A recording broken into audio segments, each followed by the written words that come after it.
Na-miss ka namin, lalo na ni Dave. Dave? Aba, sir. Sabi niya, finally, may katimbang na ako. Sir! So, ayan, purihin ng Panginoon, no? So, kumusta ang inyong isang linggo, lalo na sa mga estudyante? Kumusta dahil walang pasok, no? Wala pa kang pasok? Walang pasok, no? Dapat, kung walang pasok, bumabawi tayo sa ating sa bahay, or sa mga commitment natin. Kumusta ang bawat isa? Masaya ba tayo? Masaya ba tayo? Masaya. Masaya? So, yun. Sobrang init, pero mas mainit yung paglilingkod natin sa Panginoon. Diba? So, pakikumusta yung mga katabi? Humihinga pa ba? Humihinga pa? Humihinga pa? Yung bata, good morning, good afternoon pa lang kasi kagigising lang no? So, ayun, sa hapon na ito, patuloy tayong magpalakasan sa pamamagitan ng salita ng ating Panginoon. No?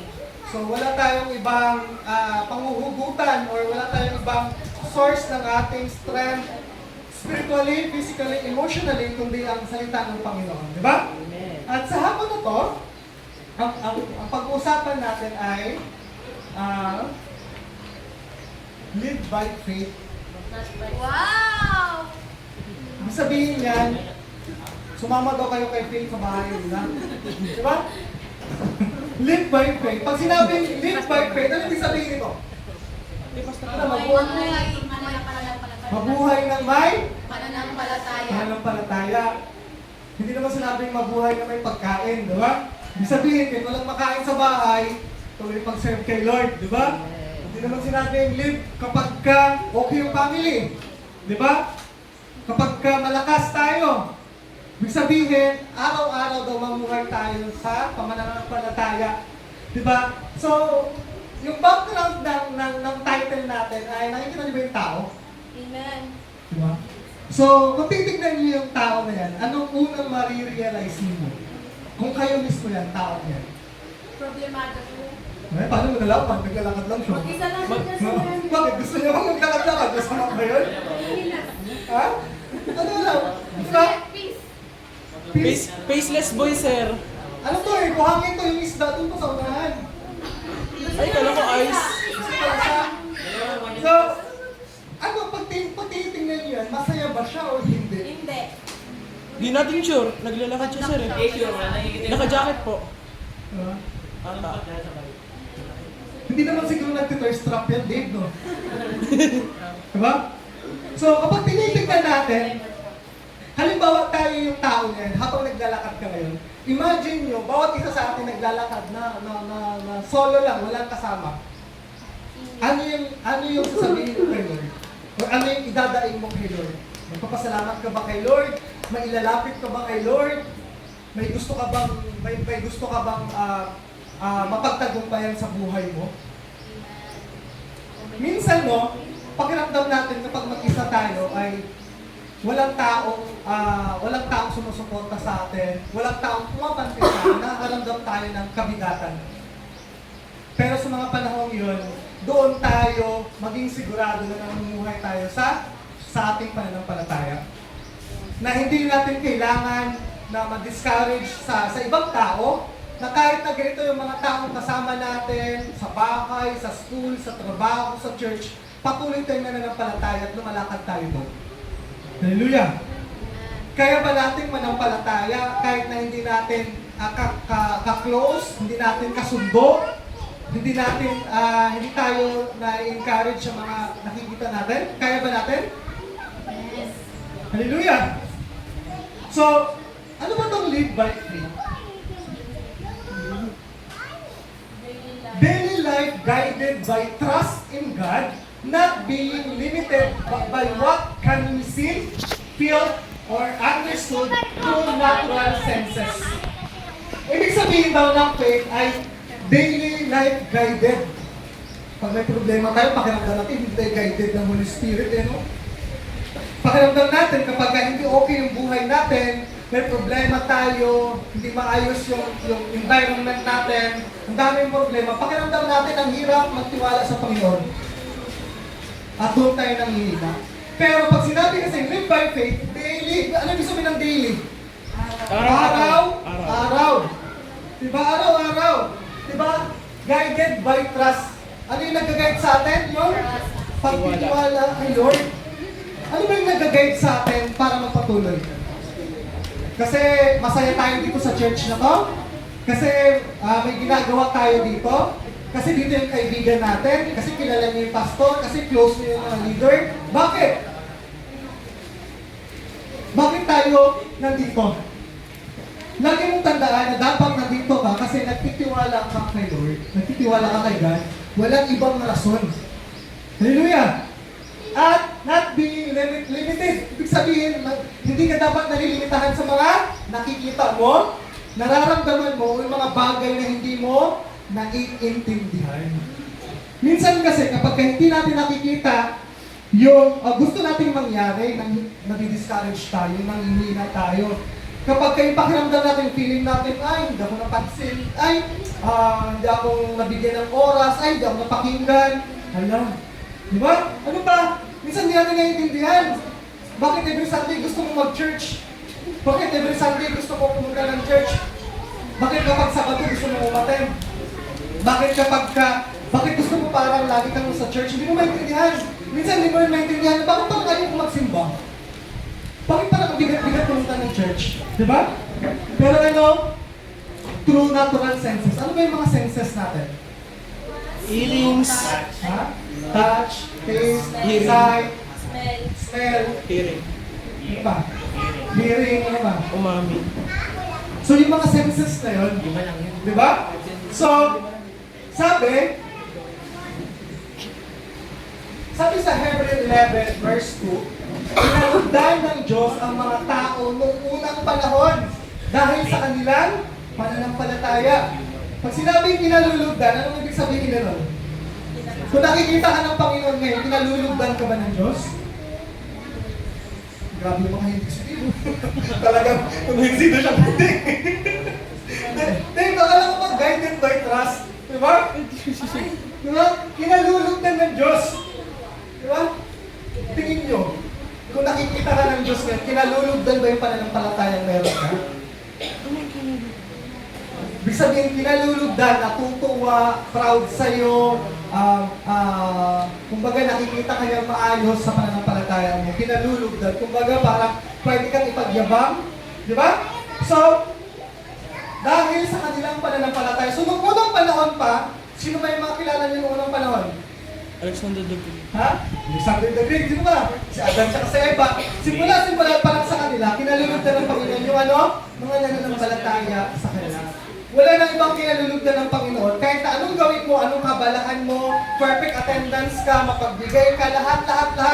Pero hindi ka naman nananampalataya sa Panginoon, hindi ka kalulugdan ng Diyos. Malinaw? And ano ba? Sabi sa Hebrew 11 verse 6, hindi maaaring kalugdan ng Diyos ang walang pananampalataya sa Kanya. Sapagkat ang sinumang lumalapit sa Diyos ay dapat sumampalatayang kay Diyos at siya ang nagbibigay ng gantimpala sa mga humahanap sa Kanya. Hallelujah! Kapag ba pumupunta tayo ng church, hinahanap ba natin ang Diyos sa buhay natin? Or feeling good lang tayo kasi masaya dito sa church? Kasi may nakakausap ka dito sa church para may puntahan ka lang sa pagpe-boring ka sa inyo. Hallelujah! Diba? So, ano pa? This verse encourages believers to trust in God's promises and character rather than relying solely on physical circumstances or human reasoning. Kung sabi dito, in-encourage daw tayo ng verse na to na magtiwala sa mga pangako ng Panginoon. Ilang pangako ba yung alam natin ang pangako ng Panginoon sa buhay natin? May pinanghawakan ba tayong pangako? Yes. O bahala na si Batman? Kaya tuloy walang nangyayari kasi si Batman yung bahala sa buhay mo. Sa halip na si Lord yung bahala. Di ba?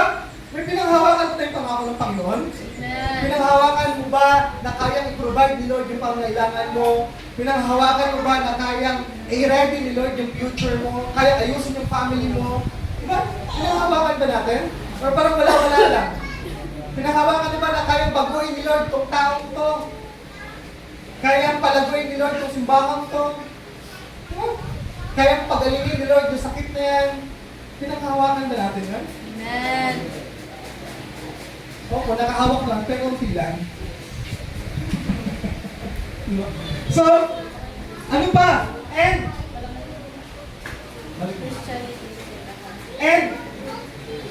character, God's promise and character. Ano ba yung character ni Lord? Imagine nyo kung yung character ni Lord ay character natin. Di ba? Kaya yung Panginoon, malayo-malayo sa character natin. Kasi baka lahat tayo sa inferno na ngayon kung yung pag-ugali ng Panginoon katulad sa atin. Kung yung pag-ugali ng Panginoon, mabilis magalit. Oh, ayaw na sa'yo, inferno na. Diba? Kung hindi siya nagpapatawad, kung hindi niya habaan yung pasensya na sa'yo, mabilis siyang ma-discourage, mabilis siyang magtampo. Diba? Nagpapatawad siya, ura-urada kapag ka nagkasala ka and nag-repent ka, bumalik ka kay Lord, pinapatawad ka agad. Hindi ka na sinusumbatan. Hindi ka binibilangan. Di ba? Kaya, lagi mong tandaan na ang Diyos natin ay mahabaging Diyos. Mapagmahal na Diyos.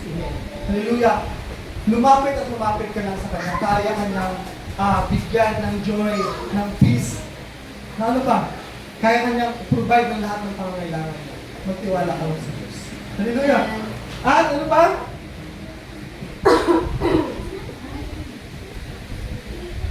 Christianity isn't a hobby.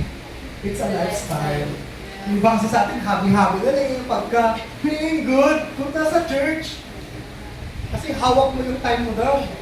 Kung kailan mo trip, punta ka lang. Siyempre. Diba?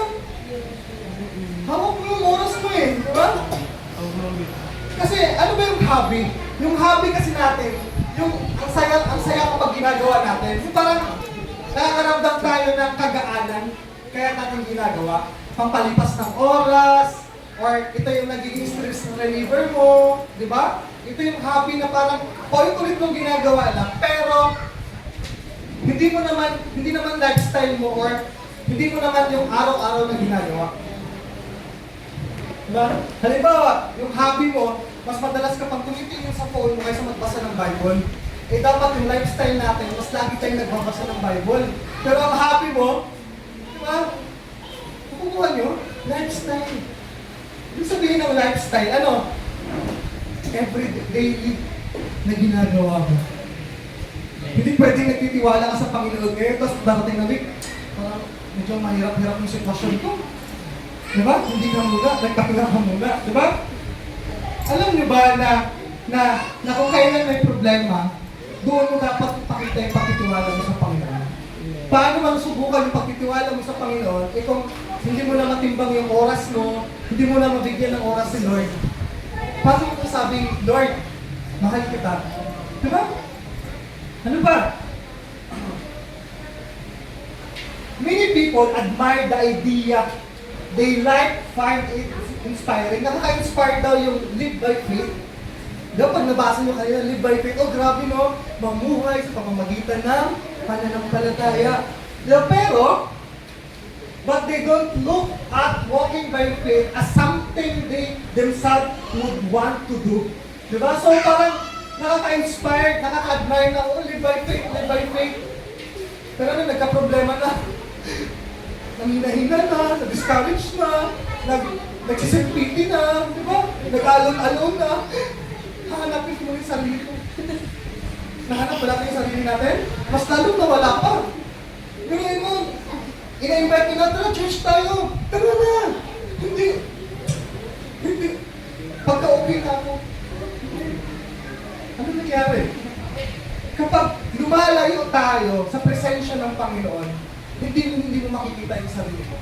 Ang makikita mo sa sarili mo, yung mga failure mo, yung mga kabiguan mo, yung mga pagkakasala mo, yung mga pagsisisi mo, yun yung makikita mo.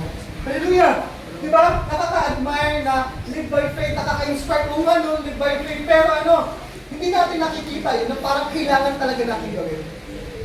Kahapon, pumunta kami sa Mall of Asia. Sa bayan? Sa Mall of Asia. Dahil si Pastora ay binili sa grocery store.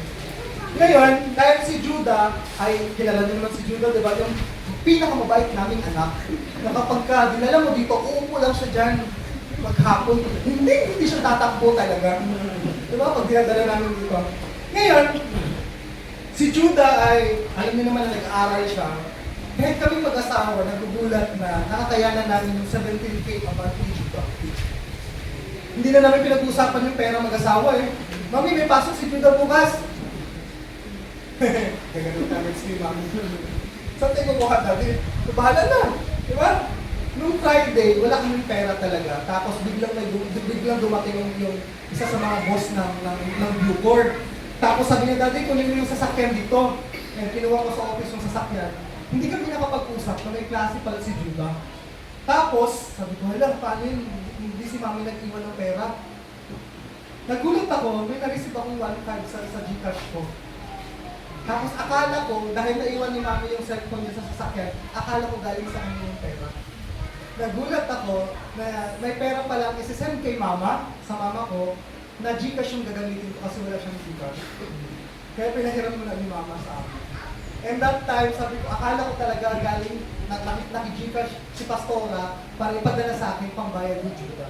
Pero that time, wala talaga kami pambayad. And kahapon, nung nasa SM kami, dahil nga si Judah, ang kulit-kulit, umupo kami sa yung parang pa-circle doon, napahap na circle ng mga upuan sa SM. Ngayon, nung nandoon kami, inaantay lang namin si Mami, hanggang sa naglalaro-laro lang kami ni Judah. Nung pagdating sa amin ni Pastor, ang sabi niya, hala, nakakatuwa naman kay ni Judah. Sabi ko, bakit? Naglalaro lang naman kami dito. Sabi niya, Daddy, dati, si Judah hindi makastay ng ganyan. Ayaw, hindi siya makaupo ng ganyan, hindi siya nakikipaglaro sa gusto niya, tumakbo sa lahat ng stall doon sa loob ng SM, papasukin niya lahat ng pinto doon sa SM, pero kahapon, glory to God, na kaya na mag-stay, maglaro-laro lang kami doon, at hindi yung dati mangyayari. Imagine nyo, yung maliit na faith namin everyday, na napagsama-sama, nakikita namin dahan-dahan nila. Na hindi namin napapansin na may dahan-dahan ginagawa ang Panginoon. Live by faith, no? So minsan, mahirap lumakad sa pananampalataya. Nagka-problema ka sa school, sa family mo, parang tatanungin mo, Lord, paano ako magtitiwala sa'yo? Eh, ganito yung nakikita ko. Paano ako magtitiwala? Lord, ang gulo ng pamilya ko, sa mga tatay, hindi ko alam kung saan ako kukuha ng pang-provide sa family, sa mga nanay, panggasto sa mga anak, sa mga estudyante, sa pangangailangan sa school, dala pa ng problema sa pamilya or sa mga magulang, sa relasyon natin. So ang dami, no? Minsan nahihirapan tayo, pero ano sabi ng Panginoon, pagtiwala ka sa akin. Huwag kang manghina, magpatuloy kang maglingkod sa akin. Ano ba? Many people would say that walking by faith sounds admirable, but we don't take it seriously.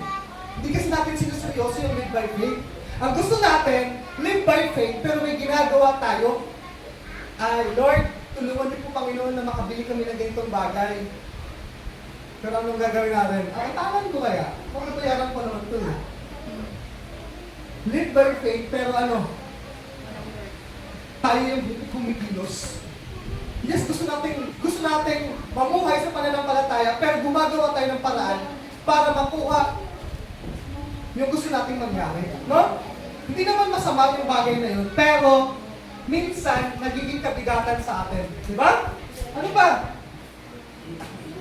Sabi sa Hebrew 11 verse 1, faith is confidence. Ano daw? Faith is confidence. So, live by faith. And yung faith ay confidence. Ano ibig sabihin ng confidence? Ano ibig sabihin ng confidence? Ha? Alam natin yung confidence? Ano ibig sabihin nun? Confident sa sarili, ang galing. Kuha-kuha mo. Confident daw sa sarili yung confidence. Tama naman, pero ano ba siya? Pag sinabing confident ka, ano yung nakikita sa'yo? Plus aura? Ha? Plus aura? So, baliktad rin lang natin yun, no? So, sabi sa Hebrew 11 verse 1, ang pananampalataya ay katiyakan na mangyayari ang ating mga inaasahan at paninindigan tungkol sa mga bagay na hindi nakikita. So, pag sinabing faith is confidence, katiyakan na mangyayari ang ating mga inaasahan. Kumbaga kapag ka live by faith, may gusto kang mangyari o may inaasahan kang mangyari, ikaw sigurado kang mangyayari kasi may faith ka kay Lord. Amen. Di ba? Hallelujah! Si Lola, lagi kami pinapanalangin ito. Buti na lang, graduate na ako kasi may pamilya na ako. Nag-commit na ako kay Lord. Hindi ko lang alam sa mga pinsan ko medyo magbaba-baba sa akin. Hindi mo sinasabi may mga pinsan ako dito. Pero, si Lola, maliit pa lang kami, ay talagang grabe mag-pray yan. Makasama mo si Lola sa bahay, alas 4 pa lang, gising na. Magugulat ka na lang kung sino ito nakaupo na to. Magugulat siya sa ang aga magising ni Lola. Ang haba niya mag-pray. Kasi lahat kami pinagpanalangin niya. And alam ko, nung mga panahong sakit ako ng ulo ng nanay ko, pinag-pray ako ni Lola. Thank you Lord kasi graduate na ako doon. Kasi ginagamit ako ng Panginoon. Malamang sa malamang itong mga pinsan ko na sumunod sa akin, ito na naman sila yung binabattle ni Lord, ni Lola. Di ba? So si Lola, natitiyak niya na pagka lagi niyang pinag-pray yung mga apo niya, lahat tayo, magkakaroon tayo ng victory. Nakakanta lang natin kanina, ano nga yung lyrics ng Day? Victory. Ano kanina? Ayun. Di ba? So, katiyakan ng ating mga inaasahan at paninindigan. Pag sinabing paninindigan hindi nagbabago-bago. Ay Lord, gusto ko ngayon ganito. Ay Lord, hindi na lang pala yun, ito na lang pala. Di ba?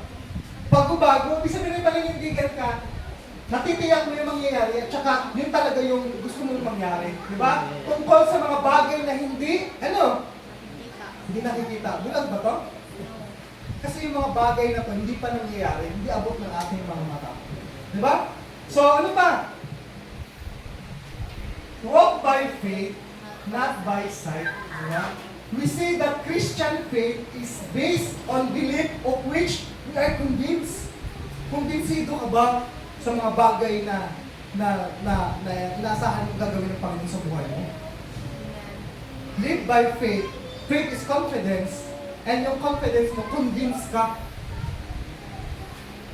Kaya baguhin ni Lord itong mga magulang ko. Kaya mag-provide ni Lord, di ba? Naglilid ka by faith, pero tinatanong mo si Lord kung kaya niyo pang gawin sa buhay mo. Di ba? Parang, kaya niya. Di ba? Minsan pala, decision kasi tayo eh. Di ba? Kumbaga parang, convince ka na may gagawin si Lord sa'yo. Kahit na dumating ka, na problema ka, may hindi magandang nangyari, convince ka na may gagawin ng Panginoon. Ganun yung faith. Kasi kapag yung pananampalataya mo, hindi ka convinced na kayang gawin ng Panginoon yun, ibig sabihin, hindi ka naniniwala sa Panginoon. Hindi ka nagtitiwala sa Kanya. Convince ka ba? Pakita naman yung katabi mo. Convince ka ba? Anong convince? Ano gatas? Iba po ako sa Lord. Iba? Okay, tanongin mo, convince ka ba? O di tagalogin mo na, sigurado ka ba? Sigurado ka ba na yung faith mo ngayon ay kaligtasan sa pamamagitan ni Jesus? Yes! Amen. Diba? Yun yung una natin natanggap, convince tayo, naligtas tayo dahil kay Jesus na pinadala ng Diyos Ama. Na kahit na makasalanan tayo, niligtas tayo ng Panginoon, namatay sa krus ng Kalbaryo, convince ka, diba? Convince ka rin na si Jesus namatay at muling nabuhay. Convince ka. Kaya maging convince ka rin na yung mga dinadaing mo kay Lord, mga pinapanalangin mo kay Lord, ay kaya niyang gawin sa buhay mo. Ang tanong, convince ka ba? Convince tayo kapag maganda yung nangyayari. Paano kapag problemado? Paano kapag hindi umaayon sa gusto natin mangyari? Di ba? Yung masaya-saya mo sa church, pag uwi ng bahay mo, nagka-problema ka agad, oh. Tumingin na lang na, hi! Nakanote na kaagad yun sa Facebook nila. Hindsight. So ano ba? Faith is believing with your heart something that makes no sense in your brain. Kapag may pananampalataya ka sa Panginoon, yung heart mo parang, alam mo yun, parang sasabog na, alam ko may gagawin ng Panginoon. Kaya yung isip mo, hindi nga, wala mo akong nakikita. Wala mo akong nararamdaman. Nakaramdam na kayo ng gano'n? Nakaramdam na ba kayo ng gano'n? Yung heart nyo, yung ipakiramdam nyo, convince kayo may gagawin si Lord. Pero yung isip nyo, paano? Kailan? Saan? Di ba nakukuha nyo yun? Yung isip nyo parang ang daming mga rason, ang daming mga dahilan. Pero yung puso nyo, alam nyo may gagawin ng Panginoon sa buhay nyo. Di ba? Sabi sa 2 Corinto 5 verse 9 to 10, kaya naman ang pinakananais namin ay maging kalugod-lugod sa Kanya, maging nasa katawang lupa, o maging nasa piling na niya. Sinasabi ng verse na to, sabi ni Paul, na ang gusto daw nila ay maging kalugod-lugod tayo sa katawang lupa. So ano ba itong katawang lupa na to? Ano unang masasabi natin? Diba? Makasalanan. Diba? Natutukso, nagkakamali, bumabagsak, pumapalya. Ito yung katawan ako. Pero pinapaalalahanan tayo ni Paul na gusto ni Paul na mangyari sa atin, kahit nandito tayo sa katawang ito, maging kalugod-lugod tayo sa harapan ng Panginoon. Kung baga, kalimutan natin yung mga desire natin sa pansarili natin, kalimutan natin yung mga bagay na gusto natin gawin, unahin natin yung Panginoon. Di ba? Hallelujah! Nung sinulat ko ni Paul, ang title natin ay Live by Faith. So, sa baba ng title ng kanila, pakibalik namin sa title. Sa baba ng title na yan kanina, nandiyan yung 2 Corinthians 5 verse 7. Ang sinasabi niyan sa verse na yan, sapagkat namumuhay kami batay sa pananampalataya, hindi sa mga bagay na nakikita. Alam niyo ba na yung verse na yan, laging ginagamit sa material na bagay? Lagi siyang ginagamit kapag may mga bagay tayong inasahan, materially. Alam niyo ba, habang sinusulat ni Paul yung 2 Corinthians, persecuted sila. Kinukulong si Paul, nabugbog si Paul, yung mga simbahan sa Corinto, nag-aaway-away. Sino daw ba mas magaling? Si Paul, si Peter, kung sino pa man.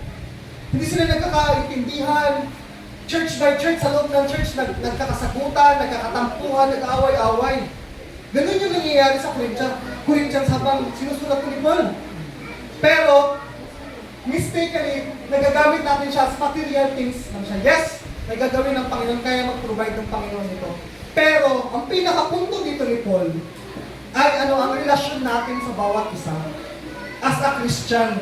Sinasabi na dito na mamuhay sa pananampalataya, hindi batay sa nakikita. Ano ba yung nakikita natin? Kung magtititigan tayo ngayon dito, magkukonfrontahan tayo ngayon dito, ang dami niyong masasabi sa akin at may masasabi din ako sa inyo. Kasi hindi naman tayo pare-pareho ng ugali. Maaring mapagbigay ako, pero naikli yung pasensya ko. Maaring iba sa inyo, madamo, pero ang haba ng pasensya. Di ba? Maaring yung iba sa inyo, mabait, pagkakaharap, pagka nakatalikod, hindi. Ang dami nating mga problema sa karakter natin. Di ba? Kung magkukwentuhan tayo, anong pangit na ugali ko, anong pangit na ugali ko, may masasabi at masasabi tayo. Kasi realidad yun. Realidad yun sa church na nangyayari dito sa Corinthians. Pero ano sinabi ni Paul? Sabi niya, basahin natin ulit sa 2 Corinthians. Ang sabi niya, tapos mo.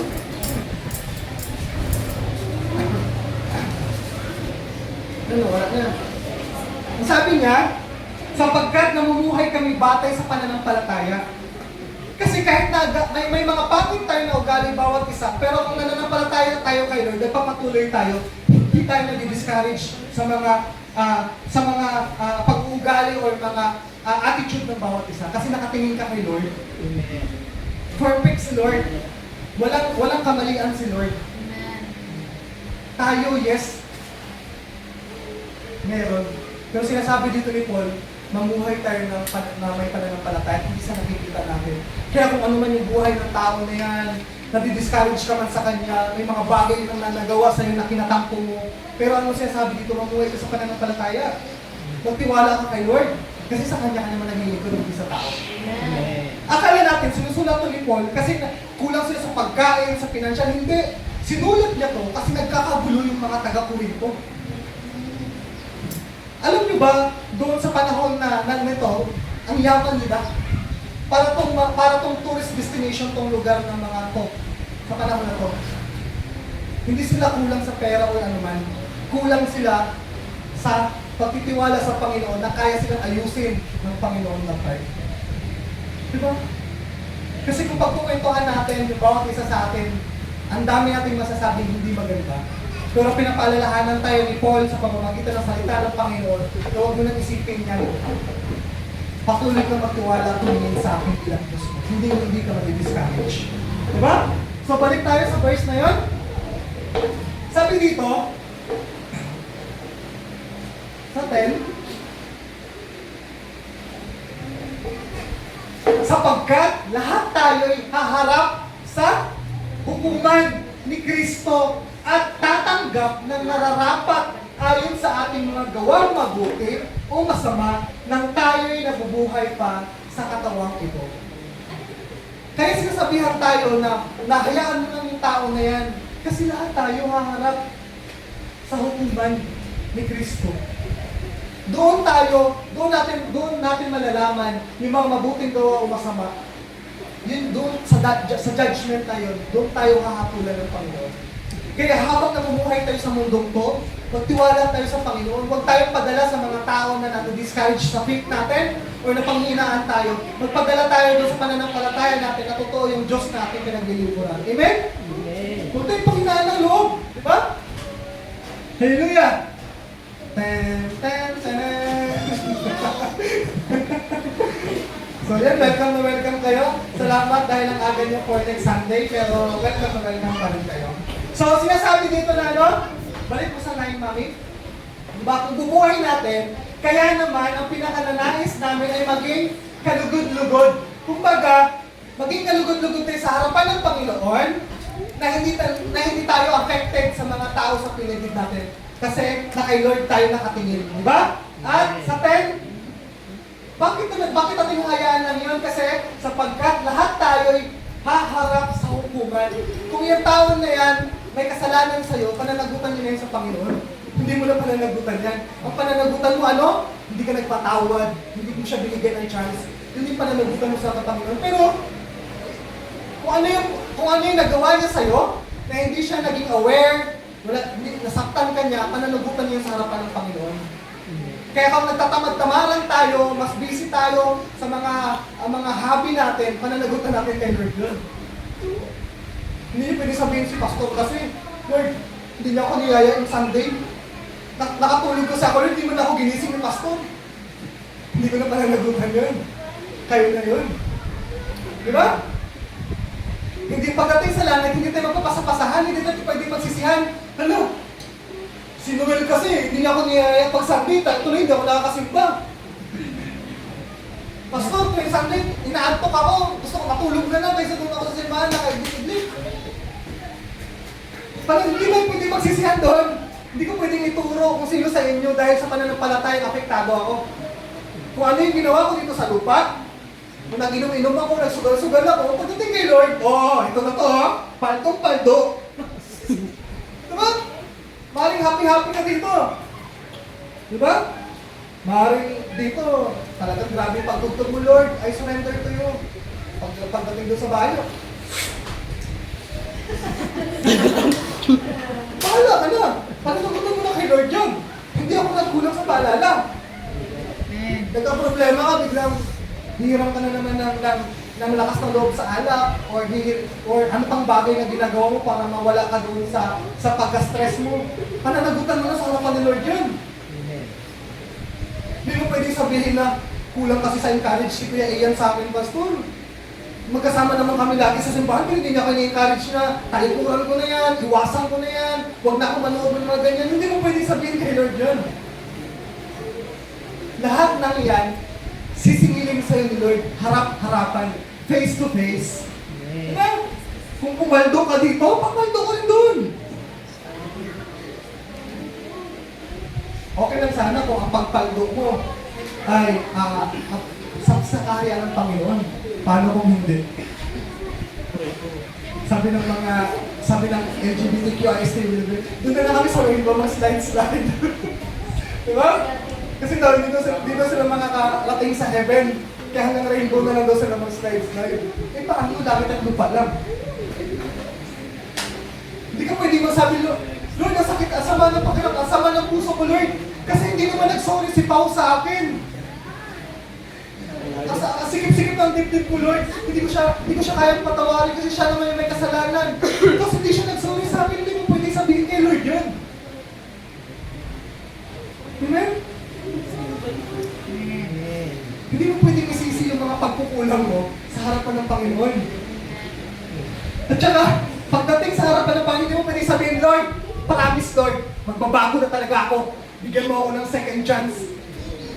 Wala na. Kapag kakaharap mo yung Panginoon, yung pamumuhay mo dito sa lupa, malalaman kung sa langit ka ba o sa impyerno. Hindi ka pwedeng ipag-pray, Lord, patawarin mo na si Dave. Walang purgatorio. Kahit anong pray namin dito, maglupasay pa si Dayan dito, magkanta kami buong linggo. Impyerno ka.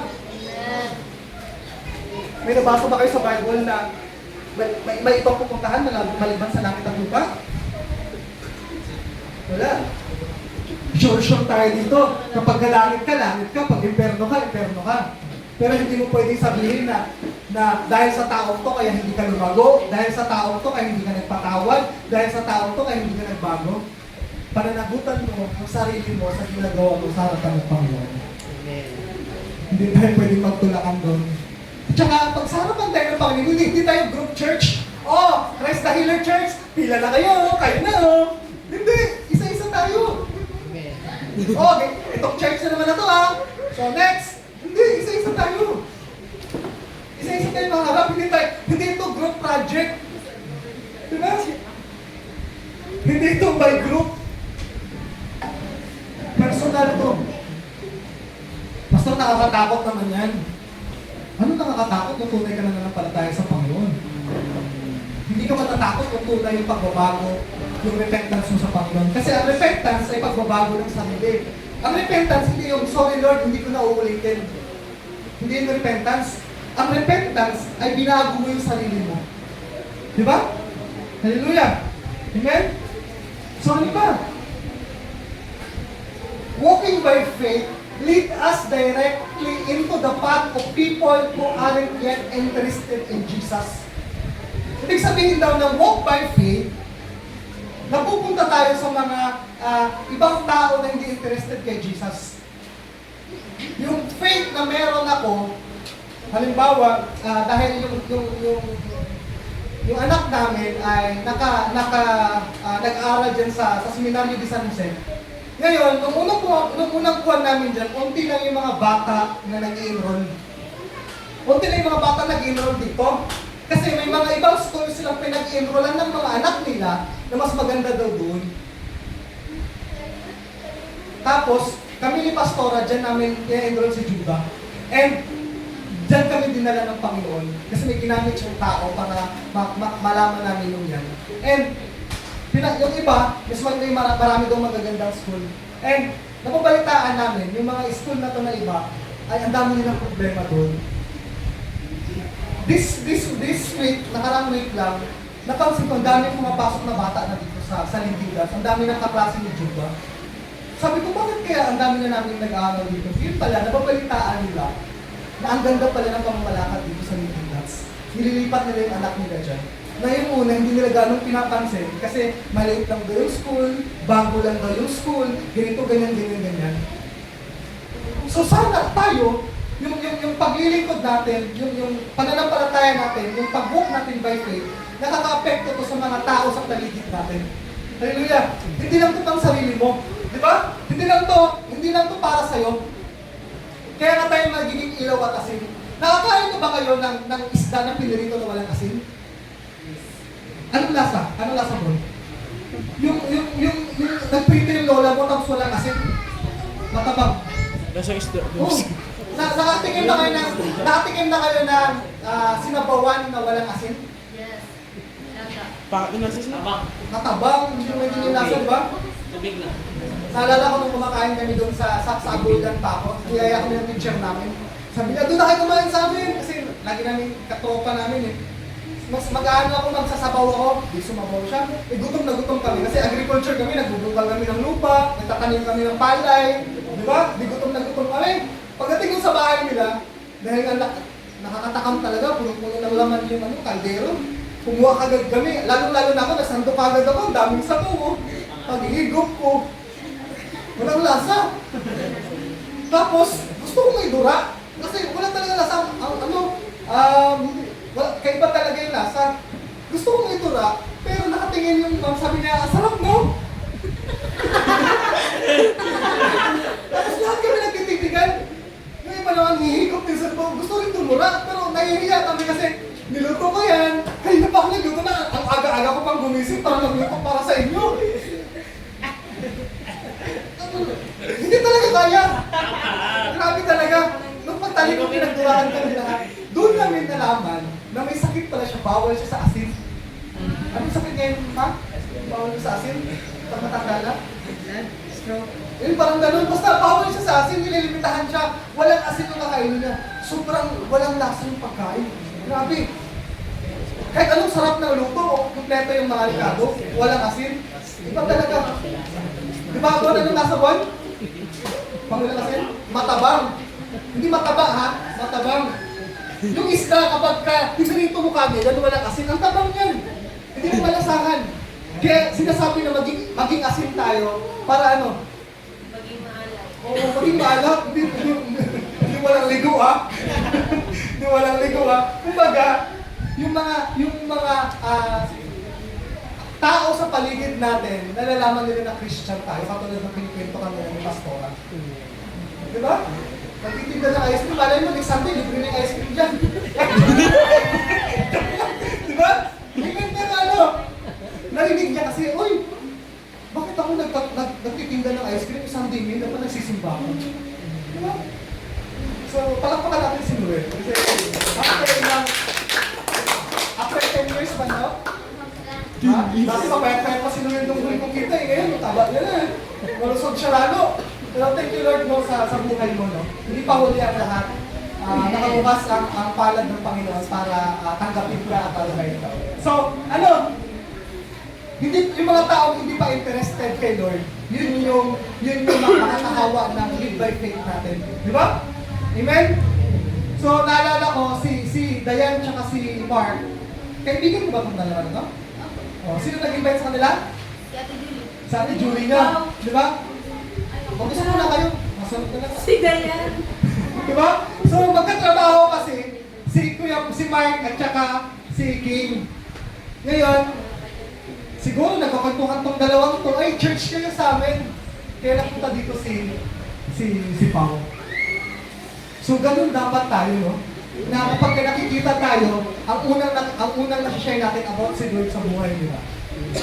Di ba, invite natin, di ba? Hindi mo tayo mapagod, di ba? So, ano pa? Walking by faith means seeing people from heaven's perspective instead of from a worldly point of view. Ibig sabihin yung walking by faith natin na Pastor, bakit pang tao na yung topic natin? Kasi nga, yung sinusulat ito ni Paul, hindi naman talaga niya, yung context ng buong Corinthians ay hindi naman about material na bagay. Sa mga tao that time, na kung ano-ano yung ginagawa, alam niyo ba, na sa panahon nila, ang nagro-roll si Princess, ano yung mamay, yung Princess, Diana ba?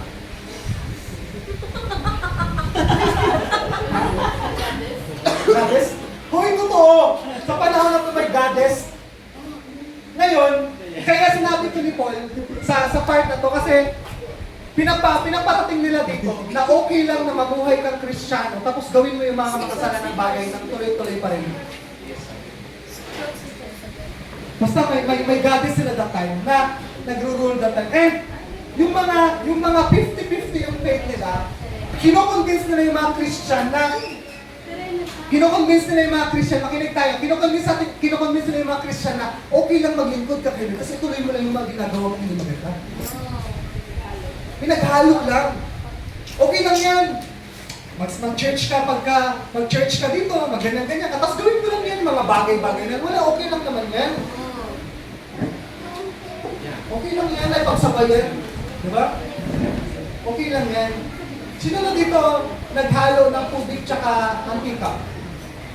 Kahit anong shake nyo, naghalo ba? Depende sa tubig, sir. Ano depende sa tubig? Ano, sir? May hydrochlor. Siyempre, H2O lang na pure.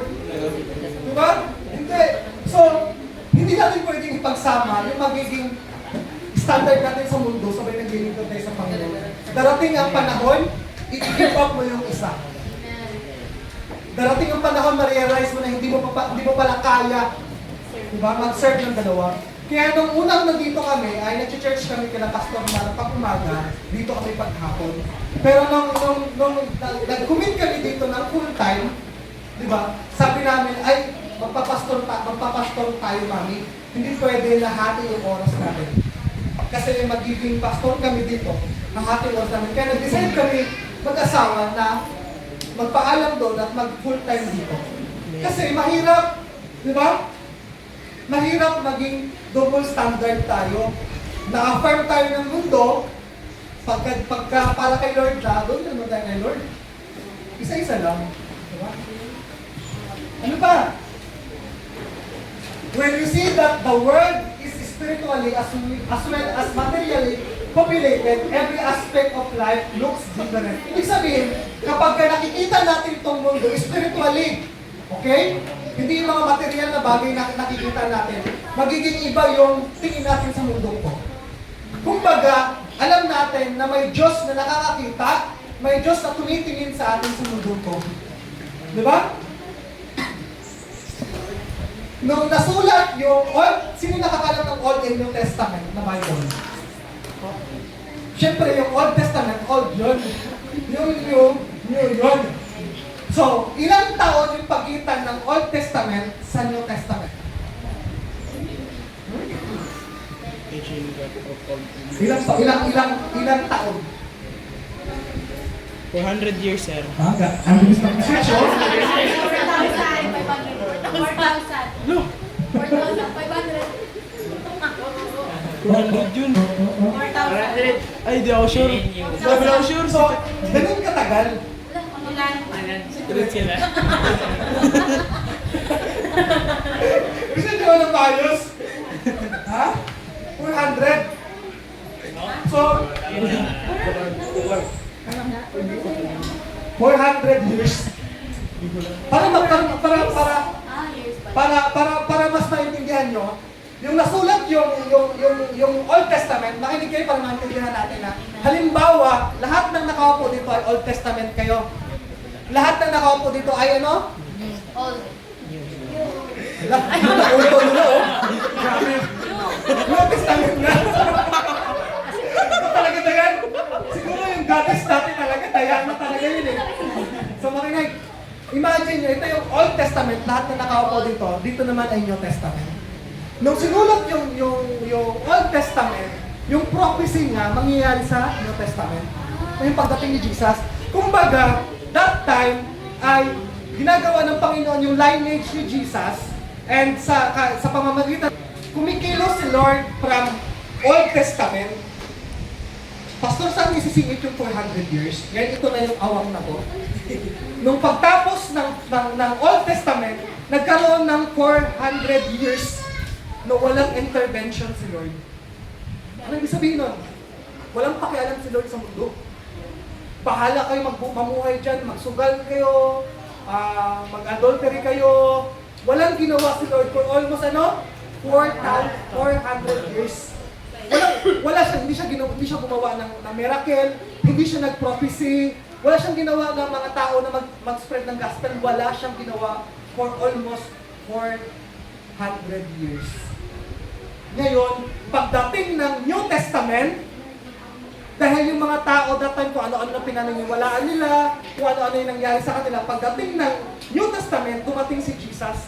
Kaya yung mga tao that time, ang daming hindi naniniwala, ang daming ayaw maniwala, kasi for 400 years, walang intervention si Lord sa mundo. Nakukuha nyo? Parang ganito. Halimbawa, nakikipag-usap ako sa inyo ngayon. Diba? Uy, kumusta na kayo? Tara, simba tayo. Uy, tara, okay lang ba kayo? Tapos, dumaan yung 400 years, wala tayong usap-usap. Wala tayong kibuan, wala tayong pakialamanan. Wala, bahala ka sa buhay mo, bahala ka sa buhay ko. Pero, nakatingin lang si Lord. Yung pagdating ng anak niya si Jesus, doon ulit nagkaroon ng intervention si Lord sa pangawag ng anak. Hallelujah! Naintindihan ba natin yung old at saka new? Yes. Alam ba natin na may pagitan yun na 400 years? Amen. Ngayon lang po, okay lang yan. Diba? So kapag may mga Bible study tayo, yung mga bagay na yun, doon natin i-discuss. Diba? Pero kung gusto nyo sumama kila Uncle Kim every Sabado, bago mag-practice ng praise and worship, ay nagtatakal sila ng mga bagay-bagay. So, umattend lang kayo doon. Ha? Welcome kayo. So, ano pang sunod? As follower of Jesus, we can't lose whatever we face. Bilang follower daw ni Jesus, hindi tayo pwedeng matalo. Di ba? Hindi tayo pwedeng matalo sa mga problema na yan. Hindi tayo pwedeng matalo sa mga anumang mga bagay na yan. Hindi tayo pwedeng matalo. Nakuha niyo yan? Kapag ka-follower ka ni Jesus, hindi tayo pwedeng matalo. Bakit? Kasi kasama natin yung Panginoon. Bakit tayo matatalo? Di ba? Makapangyarihan yung Diyos natin. Di ba? Kaya i-provide ng Panginoon natin lahat ng bagay. Bakit tayo matatalo? Kasama natin yung pinakamakapangyarihang Diyos, Hari ng mga hari, Diyos ng mga Diyos. Bakit tayo matatalo? Di ba? So, sabi sa 2 Corinto 4 verse 7 to 10, ngunit kaming pinagkalooban ng kayamanang espiritual na ito ay tulad sa mga palayok na nagawa sa putik. Sino na nakakita ng palayok? Alam niyo yung palayok? Pagkain, sir. Ano ginaganon? Pulis. Palayok? Sino na dito yung pinipiringan tapos may candy na... Ay, ganun! Ay, pinyata kasi yun, sir. Sabi mo kasi, parang itak mo yung sa'yo. Pinyata, sir. Yung Pinyata. daw pero itak. Diba? So, palayok. Yung palayok ay gawa sa ano? Sa putik. Wala naman kayong palayok na gawa sa metal, di ba? Diba? So, parang palayok daw tayo nagawa sa putik upang may ipakilala na ang dakilang kapangyarihan ito ay sa Diyos at hindi sa amin. Kumbaga, kaya parang palayok tayo na binabasag tayo para makita yung ginagawa ng Diyos sa buhay natin. Kung ano ka dati, makasalanan ka dati, lulong ka sa ganito, addiction sa ganito, kapag ka kumilos yung Diyos sa buhay mo, kaya niyang baguhin. Yung palayok na yon, ng mga bisyo mo yan, kayang basagin ng Panginoon yan. Hallelujah! Para ano? Para mapakita ang kapangyarihan ng Diyos na hindi mo kayang gawin yun sa sarili mo lang. Kaya yung mga taong hahanapin mo na yung sarili, alusin mo na yung sarili, hindi mo kayang gawin yan. Kasi Diyos lang yung makakagawa niya sa buhay mo. Amen. Hallelujah! At sabi sa 8, kabi-kabilaan ang paghihirap sa amin. So dito kabi-kabilaan yung paghihirap. Mga problema, di ba? Ano ba? Ngunit hindi kami nalulupig. Kumbaga, kahit na kabi-kabilaan yung paghihirap mga problema, pero hindi sila nalulupig, hindi sila natatalo. Kung minsan, nababagabag. Ngunit hindi kami nawawala ng pag-asa. Sige daw, nababagabag. Nababagab. Nababagabag. Nagagabagan. Nagagabag. Dayan, nababagabag. Kaya mo yan. Yun. So ano ibig sabihin nito? Nagdududa, Nangangamba. sigurado, Nangangamba. diba? So, nangangamba. Ngunit hindi kami nawawalan ng pag-asa. Asa. Diba? Amen. Bakit hindi nawawalan ng pag-asa? Kasi ang Diyos ang ating pag-asa. Diba? Sa 9. Sabi ba, inuusig kami. O diba? Simba-simba pa kayo, matamad kayo sa bahay. Diba? So, simba-simba ka na yan, hindi ka nga nagbabago dati, ganyan ka pa rin. So, simba-simba may pabanal-banal. Pero dito sa school, ang kulit-kulit, tigas ng ulo. Diba? Inuusig kami, ngunit hindi pinapabayaan. Ibig sabihin, yes, may mga ganun pang pangyayari sa buhay mo, pero hindi ka pababayaan ng Panginoon. May gagawin at gagawin, kaya baguhin ng Panginoon ang buhay mo. Di ba? Napapatumba kami, ngunit hindi kami lubusang na ilulugmok. Kung minsan, nasasaktan tayo, nahihirapan tayo, natutumba tayo dyan sa mga kabiguan, mga problema, nangihina tayo. Pero ano, hindi tayo na ilulugmok. Ano yung ibig sabihin na hindi na ilulugmok? Kumbaga, nakayuko ka na, diba? Pero nalugmok, ibig sabihin,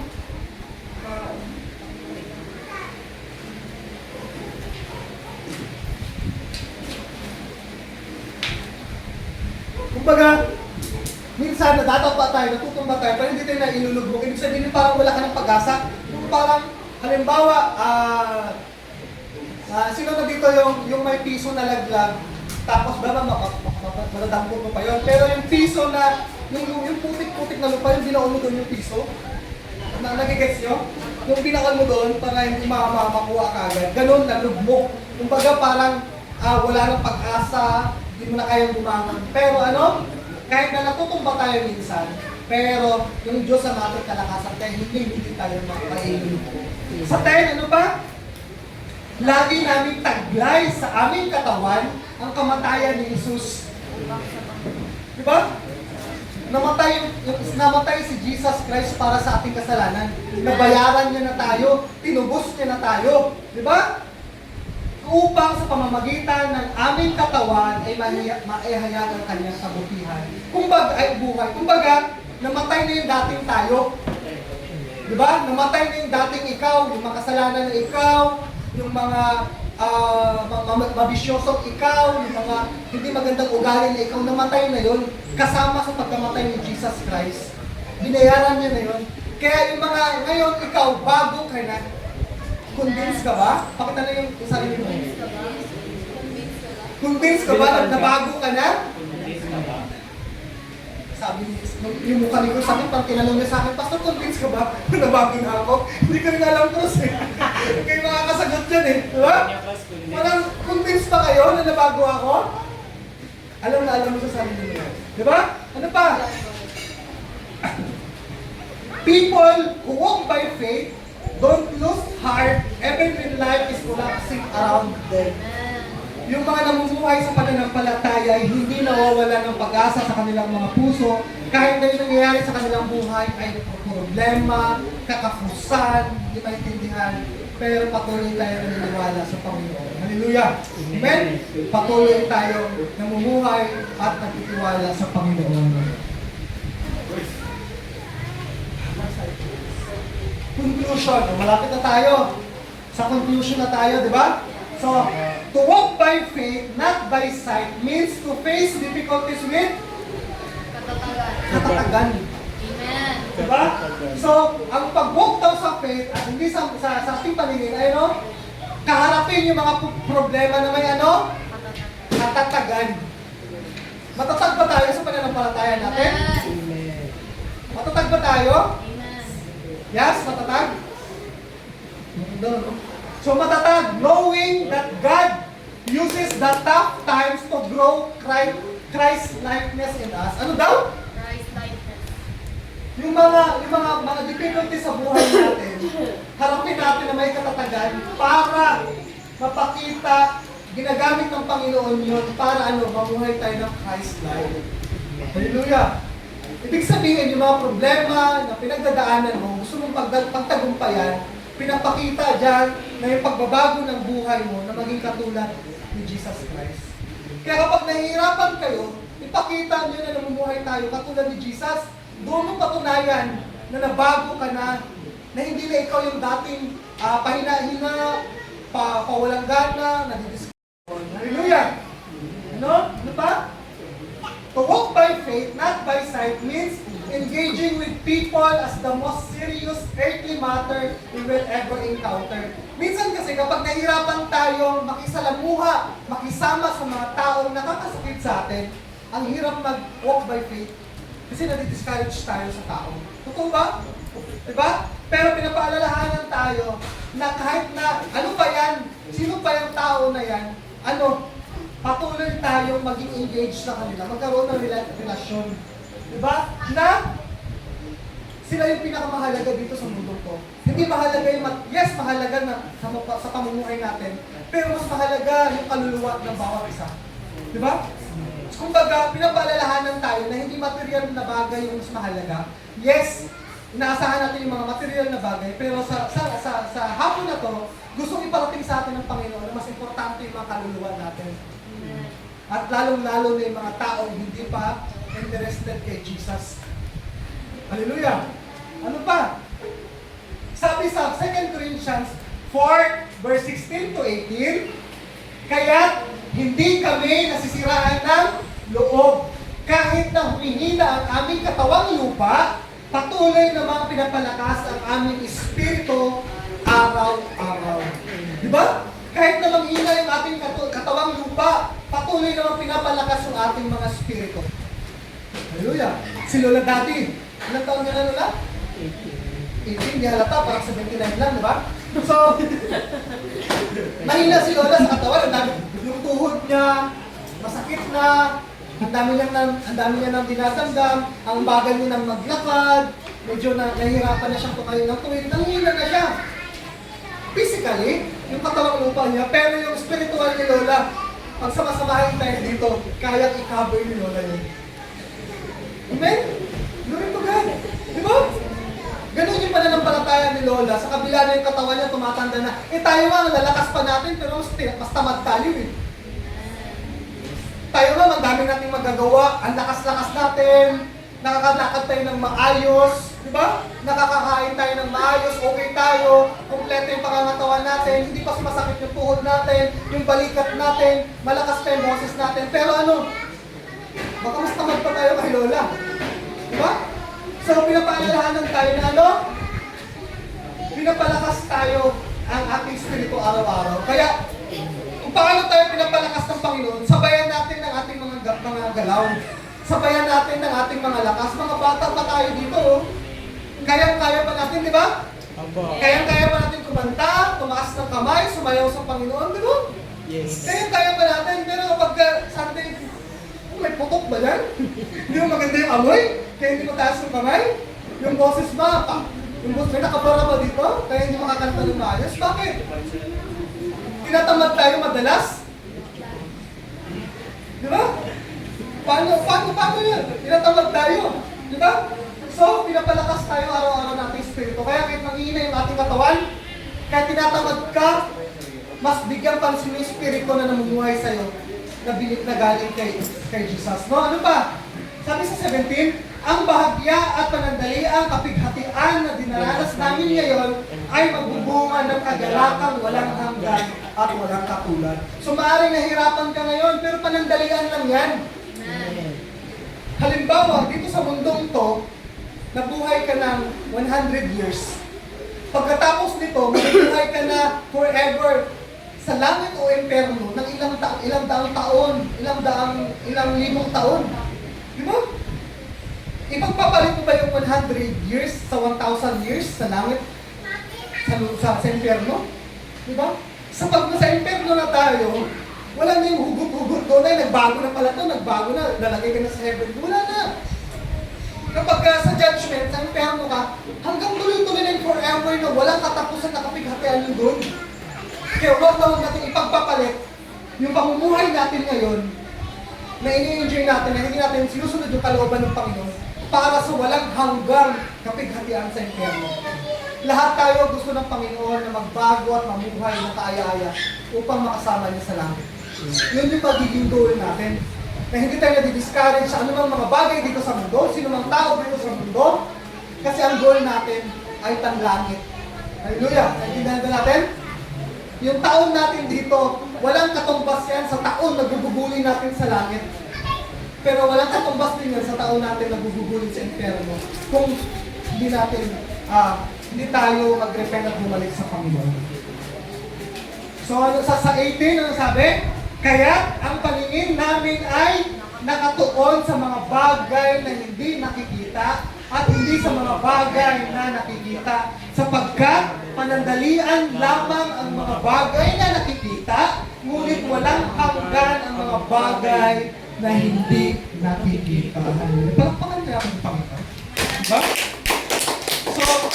ngayon pa ba tayo manghina-hina na nandito na tayo sa katotohanan ng ating Panginoon Jesus? Diba? Ito na yung panahon para yung fire mo sa heart, my Lord, sisikapin ko, magtsatsaga ako, magtitiis akong sumunod sa'yo. Pagbubutihin ko, Lord, ang pagsunod ko sa'yo. So, pinapaalalahanan tayo na yung mga nakikita natin dito sa matang tayo, na-discourage tayo, or hindi na ayon sa akin. Pero pinapaalalahanan tayo na ano, sa langit ay mas maganda pa kumpara dito sa lupa. Ano yung pinaka-naisip yung pinakamaganda dito sa lupa? Mag-isip kayo ng bagay na pinakamaganda dito sa lupa. Sa langit yun yung pinakamaliit na pinakamaganda. Kumbaga, yung pinakamaganda dito sa lupa na naiisip nyo, times 10 or times 100 pa yun ang pinakamaganda dito sa langit. Pero, yung pinakamasalimuot dito sa lupa na naiisip nyo, doble-doblehin mo rin yan yung mararanasan natin sa Lord. Nakukuha niyo idea? Kung ano yung pinaka-naisip mong bagay na pinakamasaya, pinakamabuti dito, doble-doblehin mo yan yung makikita mo sa langit. Pero yung mga pinakamasakit, pinakamasama, na naisip mong bagay dito, na mararanasan mo, pag naranasan mo yung sa imperno, times din yung epekto mo sa iyo. Kaya piliin natin mabuhay ayon sa kalooban ng ating Panginoon. Hallelujah! So, bali bang kantahin natin yung pangatlong kanta kanina bago tayo magmanalangin? So, inanyayahan ko yung music team na